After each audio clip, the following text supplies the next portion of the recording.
medical personnel who had prepared for an invasion now had a new mission, taking custody of and caring for liberated prisoners of war. Our mission changed. Not that we were told, but the mission changed, and instead of going in for the invasion, we then went into Japan with the Third Fleet. And then at that time, then we were there for the signing of the peace treaty, and we evacuated prisoners of war. That was our first mission. The first beneficiaries of Japan's acceptance of Allied surrender terms were these prisoners, some of whom had been imprisoned since December 1941. Nevertheless, it would be a bittersweet liberation. Roughly a third of American POWs in Japanese custody had already died of disease, malnutrition, torture, and neglect. Flight nurse Catherine Van Wagner recalls their shocking condition. They were in dreadful condition. They were like stick figures, and they were almost unresponsive. They did everything I told them to do, but they never spoke, and they didn't make eye contact. They shuffled on the plane in some loose pajamas and scuffs. Some of them had burn holes from cigarettes in their noses and their ears and their cheeks. Some of them had clumps of hair missing. The POWs' conditions varied. Most suffered from malnutrition, and the majority had evidence of beriberi.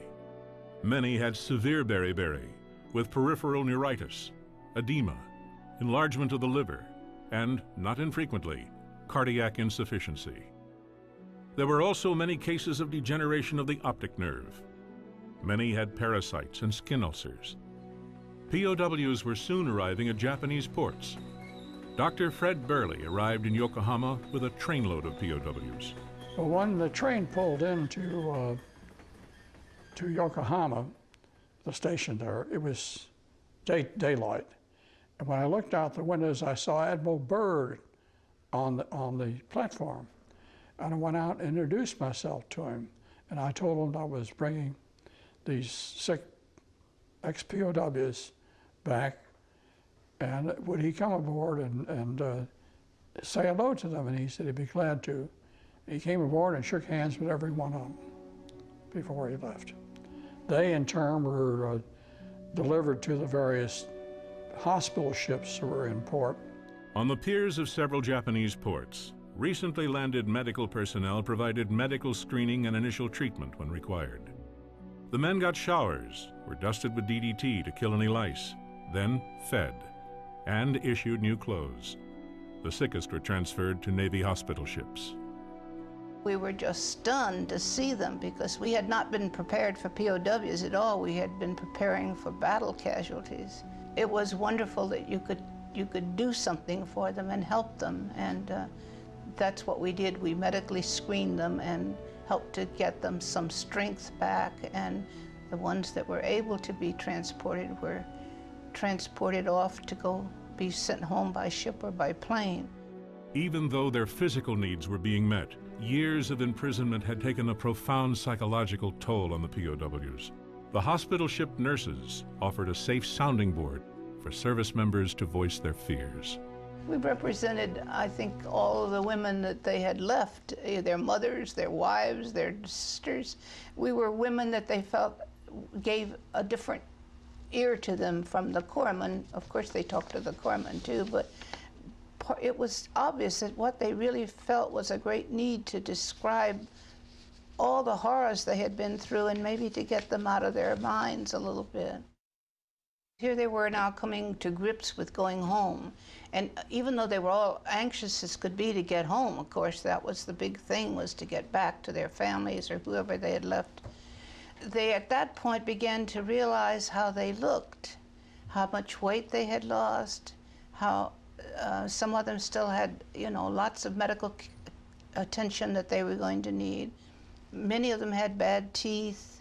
They had been through all this ordeal, and I think they began to realize that they were going to face someone that knew them before, and how were they going to appear to that person?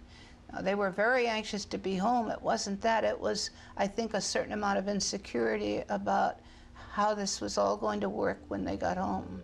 For some of the former POWs, that homecoming was anything but smooth.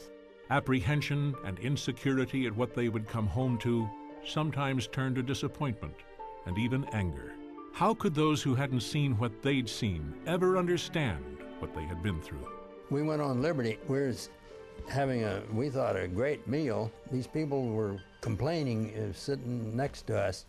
They were griping because they didn't have any butter, and all they could get was jam to put on their bread and all this, you know, and that really made us angry, because we said, you should have been where we were, and you wouldn't complain, you know.